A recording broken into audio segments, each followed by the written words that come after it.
Hello everyone, welcome back once again to this educational channel on biology. Today we'll be discussing some biology trial papers for 2021, which is based on the KSSM syllabus, the new syllabus. So this is the first set. And this discussion is by popular demand, as many students have asked for guidance in the discussion of these biology trial papers. So let's revise our biology by trying out these trial papers, all right? And also in the process, we'll be learning the technique of answering paper 2 for biology, all right, for this video. Let's get started. Let's look at the first question here, which is question 3 in the trial paper. So let's read from here. Diagram 3 shows 3 groups of carbohydrates, X, Y, and Z. Okay, so you are asked to name the group of carbohydrates labeled X, Y, and Z, right? So for X, you see a shape, it's like a hexagon, and usually this symbol is used for the unit, basic unit called monosaccharides, like glucose, right? Hexagon-shaped structure. So X is a monosaccharide, and then Y is made up of 2 monosaccharides, so it is a disaccharide. The 2 monosaccharides are joined with a bond here. And for Z, is made up of many of these monosaccharides, so we call them we call this Z a polysaccharide, right? Okay, so these are the symbols for the various groups of carbohydrates.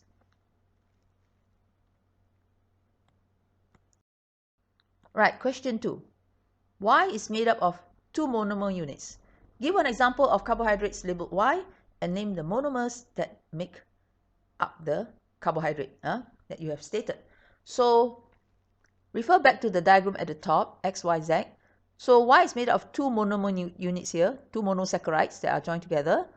Then you are asked to give an example of the carbohydrates labeled Y. So you must think of all the disaccharides, the types of disaccharides, all right? And we know that the types of disaccharides are maltose, all right? And then lactose and sucrose, okay? We can use the acronym MALAS, M-A-L-A-S, for the disaccharides. Or you can use another acronym, which is LAMAS, L-A-M-A-S. So let's say it's use MALAS. So MA stands for maltose, LA for lactose, and S is for sucrose. Easy to remember, the 3 types of disaccharides. So if you give an example of Y as, if you give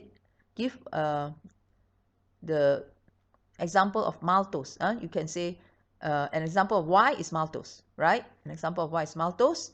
And then you're asked to name the monomers. So remember, there are 2 parts to this question. Okay, you look at this, you have to underline example of carbohydrate and then name the monomers. So the monomers of a maltose molecule are 2 glucose molecules. Only glucose molecules used to build them. All right? That means the X will be glucose. This will be glucose molecule to build up maltose, right? And I've given you the acronym in my video. You can check it out in the list of videos, okay, in my channel, right? In case you've forgotten. And I've given you the acronym MAGGI to stand for maltose, made up of glucose and glucose, okay? Maltose is formed through condensation of 2 glucose molecules, okay? As we will see in the next slide. And then if you choose lactose, you can say Y is lactose, its monomers are glucose and galactose. Think of the word Lady Gaga. If you choose sucrose, monomers are glucose and fructose. So sucrose, Su, G is for glucose, and F is for fructose, sugar-free. Think of sugar-free. Sucrose is made up of 2 units, okay, that is glucose and fructose joined together, okay, with the elimination of 1 molecule of water, right? And for Lady Gaga is from lactose, La for lactose, Gu for glucose, Ga for galactose. Not Lady Gaga, Lady Gaga, okay?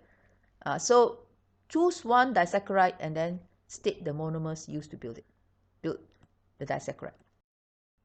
Now, so this is a screenshot of one of the slides in my video on disaccharides. As I said here, important for objective and structured questions. So in this paper, it was tested, all right? memorize these word equations. Maltose, through hydrolysis, it breaks down to form glucose and glucose. But it's formed through condensation. If you reverse the process, glucose plus glucose gives you maltose plus water. The reverse process is condensation. Sucrose broken down to form glucose and fructose. Sugar-free. S, U for sucrose, G for glucose, F for fructose. Okay? Lactose from glucose and galactose. Think of Lady Gaga. So here I've given you these memory aids, knowing how difficult it is to remember so many facts, right? So make use of these memory aids like Maggie, sugar-free, and Lady Gaga to train your memory and help your memory to remember these important facts easier. All right? With practice, you will be able to, at a snap of finger, just give the 3 acronyms and also give the facts, recall the facts. Okay? Because I've used this to train my students for so many years, and they have successfully used these memory tips. Okay? It needs practice to recall. That's all. Next question, B. Z is a polymer which is formed through the condensation process. Okay, hundreds of monomers X bind together to form the long molecular chains in Z. Explain one importance of Z in a multicellular organism. One importance, right? One function, right? So first you have to identify Z. Now Z is, if you look at the structure, it is like parallel rows of the monosaccharide, okay, which is actually glucose, and then it is linked together this way, in this way, okay. The parallel chains are linked together. So this forms a very strong and tough structure. Actually, Z is cellulose. It's not starch, it's not glycogen from the structure here. Okay, so we first identify Z. Z is cellulose, a type of polysaccharide. Then it is the main component of cell walls in plants. Okay, that is its importance. And if you want, you can also state that it is tough to provide support to plant cells. So actually, there's already one mark if you state that it's used to build the cell walls. The main component of cell walls. That means it's used to build the cell walls in plants. We can add another point here. It is tough. It's a tough, fibrous type of polysaccharide to provide support to plant cells. Okay? That should get you the 2 marks. Now again, just to recall, because you can be tested on the other polysaccharides. In my video on polysaccharides, all right, you can check from my list of videos. I already stated the 3 different structures of the polysaccharides, which are starch, glycogen, and cellulose. For starch, there are 2 types of structures, all right, and they're all made up of monomers called the glucose, glucose molecules, all right. So starch has a coil-shaped structure, spiral-shaped structure like this. And for glycogen, it's highly branched. It's got chains, branches coming out from the main chain, okay, like this. But cellulose is made up of straight parallel chains of glucose bound together by hydrogen bonds. That's why it's so tough. Okay, so actually the Z in the question is talking about cellulose, not really starch and glycogen, if you look at the picture. Now the next question here is from Form 5, Chapter 4, okay, transport in plants, right? So the diagram shows the cutting stems of eudicot plants. That means actually it shows a cross-section of the stem of an eudicot plant, okay?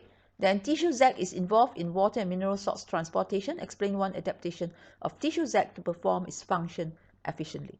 All right. So first you have to identify tissue Z here, and then you have to explain, underline one adaptation of tissue Z to perform function.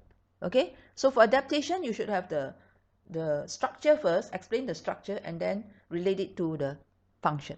Why it has this particular structure. Okay. So there are 2 parts to your answer. Right, so pause the video and try to write an answer first. Okay, then we'll look at the answer. Okay, let's see the answer here.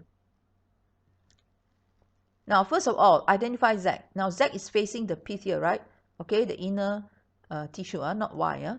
So Y is phylum, but Z is what? Xylem. So Z is the xylem tissue, which consists of xylem vessels. Okay, so our first point is to identify Z. Okay. But in this case, there were no marks given for your xylem tissue, but sometimes there is. So identify the tissue first, and then you're asked to state one adaptation, explain. So first of all, you give the structure, you explain about the structure.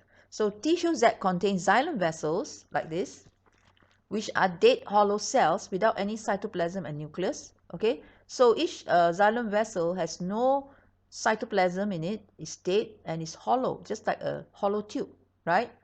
So without cytoplasm and nucleus. And then the function, to transport water and mineral salts efficiently without any obstruction, right, from roots to other plant parts, because it's empty here, so the water can flow, right? Now another adaptation is that tissue Z contains xylem vessels which are joined end to end from roots to stems and to leaves. So you don't only have one xylem vessel, you have another one on top and another one on top. So it forms a long tube, all right? And this helps to transport water continuously, okay, from the roots to the leaves. Okay, so the tubes will run from the roots right up to the leaves. So water can be transported continuously. Okay, and somehow it does not have any end walls here. Okay, so there's no obstruction to the flow of the water through it. Okay, right. So remember, see, I've given you two parts. The first part is the structure, and the second part is the function, why it has that particular structure.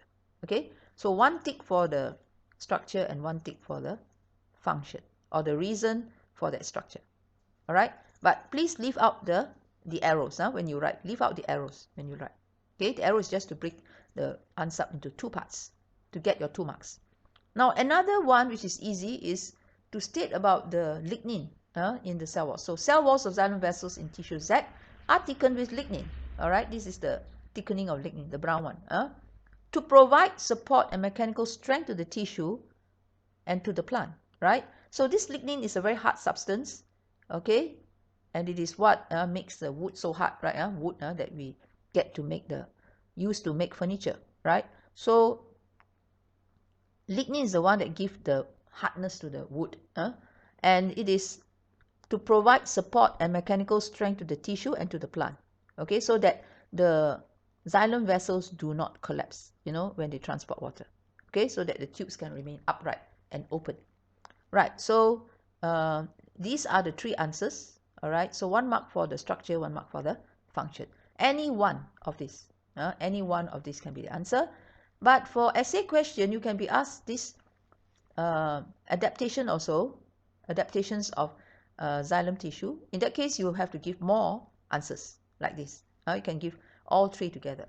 Okay, so I've arranged it very systematically for you, and please memorize this up because it's important for essay questions and structured questions. Now, these are the notes about the structure of xylem vessel, which you can find from one of my videos to explain how a xylem vessel is adapted for its function. Can come out for essay question, you see. So it's come out in the trial paper. So read through this because I have given an answer that's very systematic and will make sure that you score the full marks. If it is 4 marks, okay, maybe 5 marks also. So read through this when you have time. It's the same like the previous answer. The next question, okay, diagram 4.2 shows part of a stem of the tree where the bark has been removed. All right. So this is the bark ringing experiment, all right, which is mentioned in the textbook on this particular page. So you are asked to draw the condition of R and S after 1 month in the diagram 4.2, in diagram 4.2 here. After 1 month, what happens if the stem is ringed, the bark is taken away, the outer layer is taken away, and what happens to R and S? Okay, so you have to draw something that shows the changes, and don't draw exactly the same thing like this again. Okay, pause the video for a while and try to draw your structure here, the structure of the stem after 1 month. Right, let's look at the answer. So you must draw the upper part R here, above the ringed stem. The upper part here, R, is swollen or swells. Okay, swells up compared to the original condition. And for S, below the ringed stem, it shrinks. So draw it shrinking or smaller a bit than the original one. Okay, and then label it S shrinks, R swells up. So that's 1 mark here. The next question, explain the condition of R and S. Okay, so referring back to our diagram again, we have to explain why R swells and S shrinks after the stem is ringed, okay, and the bark is taken away. So you must think about what happens when you take away the bark. What kind of tissue is also removed, all right? And then what is the consequence of the removal of that tissue? All right, pause the video for a while and try and write your answer. Why R swells and then S shrinks, all right? Right, let's look at the answer. So the phylum tissue for R, the phylum tissue below R has been removed. So the phylum tissue has been removed with the bark, okay, below R. Thus, translocation or transport of organic food substances through the phylum from R to S is prevented.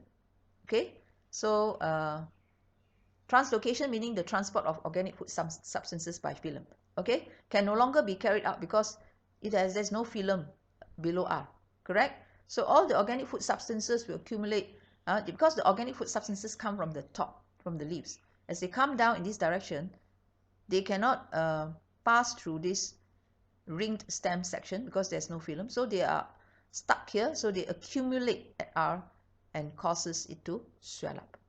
All right, so your points will be phylum tissue has been removed, transfer of organic food substances prevented, okay, from R to S, and then organic food substances accumulate at R. 3 points. Now for S, why does S shrink? Okay, it's just the reverse. The tissues at S is below the ring stem. Okay, not above, it's below the ring stem. So it shrinks because it cannot receive the nutrients or the organic food substances from the phylum as the phylum has been removed.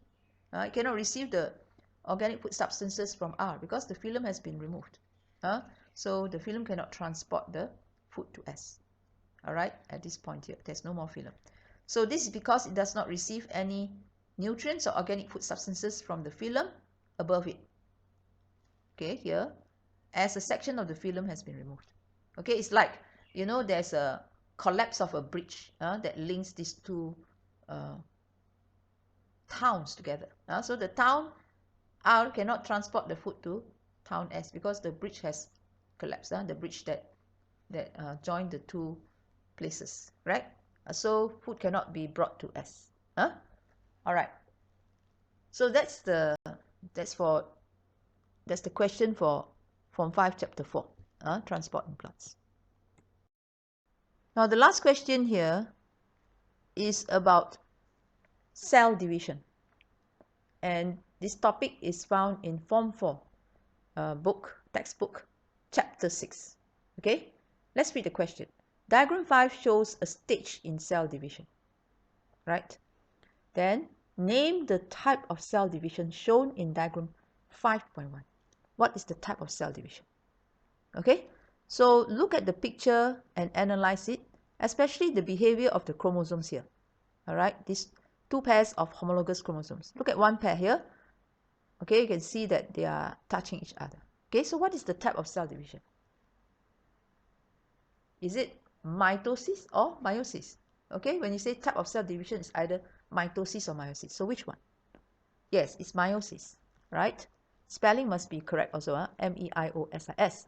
Now, how do you know it's meiosis? Because you can see here the process called crossing over, where the non-sister chromatids of the homologous chromosomes, all right, exchange the genetic material. Okay, exchange genetic material to cause variation to occur, right? So this occurs in the prophase 1 stage, all right? So, but here they didn't ask about the stage. If they ask about the stage, then you have to mention prophase 1. They just asked about the, highlight here, type of cell division, okay? So meiosis is the answer. If you want, you can write meiosis 1, all right? And as we have said, it's because we can see crossing over occurring where the non-sister chromatids of homologous chromosomes touch each other, overlap each other, and then exchange genetic material. Right, next question. State the definition of the cell division named in A1. Definition. Okay, so 2 points here, 2 marks here, so you must have 2 points. Pause the video a while and try to think about the definition, okay, as in the textbook, as it's found in the textbook. And you can state where it occurs and what cells are produced. Okay, where it occurs and what cells are produced. Okay, so pause the video. Right, let's look at the answer. First point, it is a type of cell division that occurs in the reproductive organs, that is the testes and ovary, right? And it produces haploid gametes, or gametes that have half the number of chromosomes compared to the parent cell, right? So for example, in humans, meiosis produces the haploid sperm and ovum, which have only 23 chromosomes compared to the parent cells, each parent cell that has 46 chromosomes, right? So the gametes are haploid, having half the number of chromosomes compared to the parent cell. Okay, so 1 mark for each sentence here. Next question. Explain the events during metaphase 1 which contribute to variation in organisms. So highlight the keyword here, which is metaphase 1. The events in metaphase 1. So is it talking about crossing over? No, because crossing over occurs in prophase 1. So what is the second event that leads to variation other than crossing over? Okay, highlight the word variation here. Okay, think about it for a while and try and write down your answer. Right, pause the video. 2 marks. Right, let's look at the answer. Now, during metaphase 1, homologous chromosome pairs are arranged randomly at the equatorial plane of a cell. So it occurs during metaphase 1, where we know in metaphase 1, homologous chromosomes arrange in pairs, right, at the equatorial plane. Okay, one is a paternal chromosome, the other one is the maternal chromosome of the same type. But if you compare the different pairs of homologous chromosomes, they arrange themselves randomly, okay, as we will discuss in the next slide. So this causes independent assortment of homologous chromosomes to occur. Right, now this is related to variation, the topic of variation, which is in chapter is variation is chapter 12 of Form 5 syllabus. Okay, and here I stated where this part is found is in page 262 of textbook, so you can refer to that. Okay, so we call it independent assortment of homologous chromosomes or random arrangement of homologous chromosomes. Okay, that means the paternal and maternal chromosomes can face either pole, either the left pole or right pole, for the different homologous chromosome pairs. So it will produce genetically different gametes with different combinations of paternal and maternal chromosomes. Okay, so one gamete may have the paternal chromosome number 1 and maternal chromosome number 2, and so forth. Another gamete has maternal chromosome number 1 and paternal chromosome number 2, the reverse, and so forth. So these will produce genetically different gametes. The genetically different gametes will be produced through independent assortment of homologous chromosomes. Certain books write it as random arrangement of homologous chromosomes. The word assortment means arrangement. So independent means random, or penyusunan bebas, penyusunan chromosome secara bebas, freely. There's no fixed pattern to it. Now let's revise independent assortment of homologous chromosomes in metaphase 1 again, right?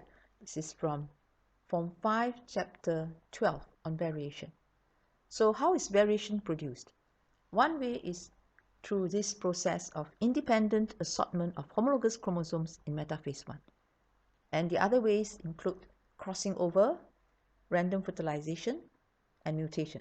Okay, so these are all the ways in which variation comes about. All right, these are the causes of variation. So let's look at a cell that has 4 chromosomes here. All right, that is 2 homologous chromosome pairs. Let the blue color chromosomes be the paternal chromosomes and the red ones be the maternal chromosomes from the mother. Okay, paternal chromosomes from the father, maternal chromosomes from the mother of this individual. So how many possible arrangements of the paternal and maternal chromosomes are there? At the metaphase plate here, or the equatorial plane in the center of the cell, during metaphase 1 of meiosis 1. So actually for a cell with 4 chromosomes, there are 2 ways that the homologous chromosome pairs can arrange themselves. The first way is when the 2 paternal chromosomes face the same pole, in this case the left pole, and the 2 maternal chromosomes face the right pole. Okay, so when meiosis 1 occurs, then the 2 paternal chromosomes will move to the same pole and be found in the same cell. Okay, and then finally they'll be found in the gametes. Okay, the 2 paternal chromosomes will be together in the same gamete, right? So this is the first combination of paternal and maternal chromosomes. Only the paternal chromosomes combine together. And in the second combination, the 2 maternal chromosomes combine together, right? Come together in the gamete, same gamete. So this is the second combination of paternal and maternal chromosomes. Now let's look at the second arrangement for the chromosomes at the metaphase plate. The paternal chromosome number 1 may face the same pole as the maternal chromosome number 2, right? So they will be put to the same pole and they'll be found in the same cell. So in this case, there's a third combination of paternal and maternal chromosomes, okay? Where there's paternal chromosome number 1, maternal chromosome number 2, right? And in the fourth combination, maternal chromosome number 1 may face the same pole as paternal chromosome number 2, right? So this will lead to finally to combination 4 in the gametes, whereby there's maternal chromosome number 1 and paternal chromosome number 2.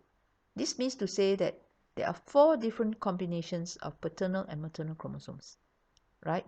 4 possible combinations, because the chromosomes are arranged randomly at the metaphase plate during metaphase 1, okay, of meiosis. And that leads to the formation of these genetically different gametes, okay, with different combinations of paternal and maternal chromosomes. Lastly, we have question C here, also based on the chapter 12, which is variation from 5 chapter 12. So diagram 5.2 shows the complete set of chromosomes of an individual with a genetic disease. Okay, so this diagram is called a karyotype. It shows all the chromosomes in one diploid cell of the individual. All right. So study the karyotype carefully and then answer the questions. State the genetic disorder experienced by this individual. Genetic disorder. So there's something abnormal about this karyotype. And what is it? Yes, it is the number of which chromosome? Chromosome number 21. Chromosome number 21, there are 3 of it, right? So from there we conclude that the genetic disease is Down's syndrome or Down syndrome. The textbook uses this term, Down syndrome, without the S, apostrophe S. Now, either one is accepted.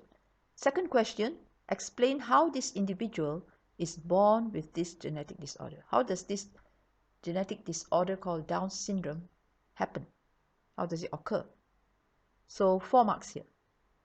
Okay, if it's 4 marks, then how are you going to explain it? So you must start by explaining what happens to the gametes, right, before the individual is formed. What happens to the gametes in the parents first? Okay, that leads to the individual having 3 chromosomes, number 21 instead of 2 in a normal person. So pause the video and write your answer first. Try to explain what is the event that occurs which is abnormal during the formation of gametes in meiosis. Okay, pause the video. Try and write down your answer. Right, let's look at the answer now. First point, the disease occurs when spindle fibers fail to form during anaphase 1 or anaphase 2 of meiosis. So as you can recall, spindle fibers are the fibers that help to, they are attached to the chromosomes, to the centromere of the chromosomes, correct? And then they can pull, when they contract, they'll pull the chromosomes, homologous chromosomes, to opposite poles of the cell, all right? But if the spindle fibers fail to form during anaphase 1, then homologous chromosomes cannot separate. And if they fail to form, spindle fibers fail to form in anaphase 2, then the sister chromatids of a chromosome cannot separate from each other. They'll go to the same pole. They will not separate and move to opposite poles. So when spindle fibers fail to form, this causes non-disjunction of homologous chromosomes number 21, meaning that the homologous chromosomes fail to separate and move to opposite poles. Okay, this happens to the chromosomes number 21. So the gamete form gains an extra chromosome 21. So there's one gamete that will receive 2 chromosomes number 21 because these 2 chromosomes did not separate from each other.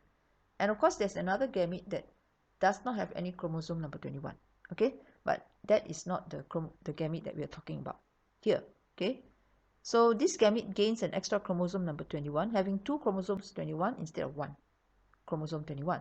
So total number of chromosomes will be 24 chromosomes instead of 23 chromosomes in a normal gamete. Okay, and finally, the abnormal gamete with 24 chromosomes fuses with a normal gamete with 23 chromosomes during fertilization to produce an abnormal zygote, which then develops into Down syndrome child. So the abnormal gamete has 2 chromosomes number 21, and the normal gamete has 1 chromosome number 21. So add them all together, we have 3 chromosomes 21 in the abnormal zygote and in every cell of the Down syndrome child. Okay, so the 4 points here are: spindle fibers fail to form, non-disjunction of homologous chromosomes occur where they fail to separate. Thirdly, the gamete will gain an extra chromosome number 21, and when it fuses with a normal gamete during fertilization, it will produce Down syndrome child with 47 chromosomes in each diploid cell.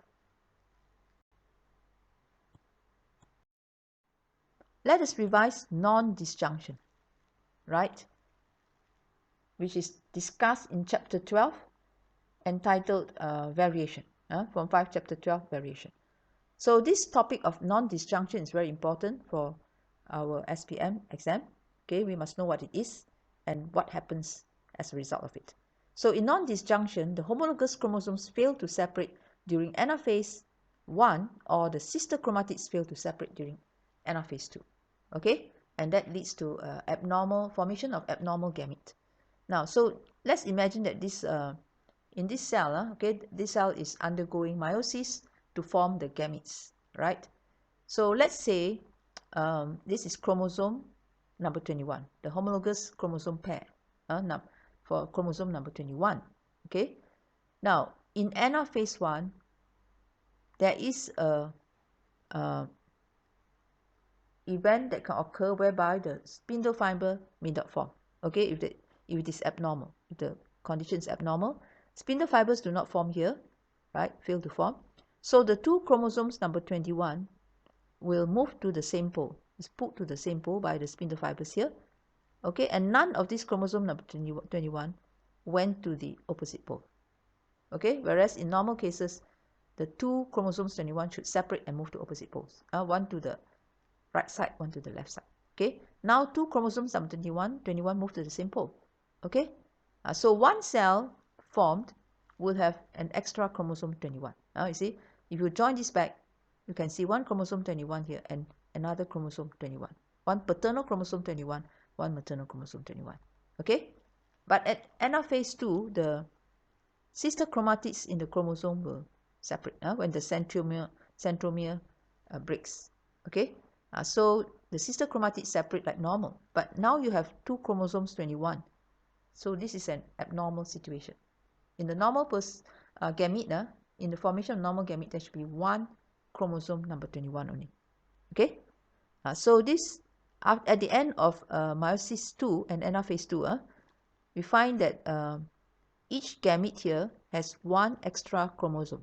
So we call it n plus 1, the haploid number plus 1. For humans, this will be 23 plus 1 equals to 24 chromosomes.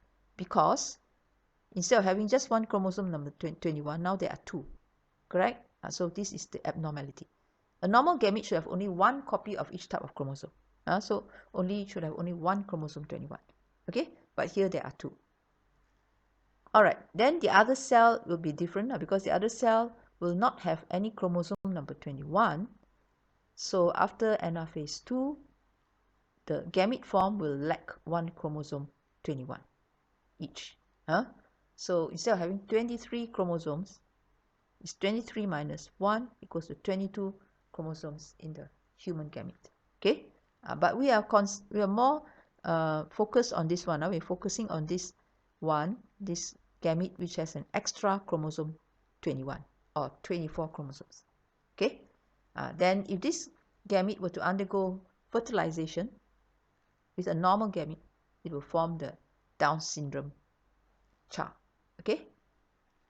So that's all for this lesson. I hope that you have learned something from it. Thanks for viewing, and please share, like, and subscribe. So I'll be producing more of these videos on questions later on, and stay tuned to find out more. Bye for now.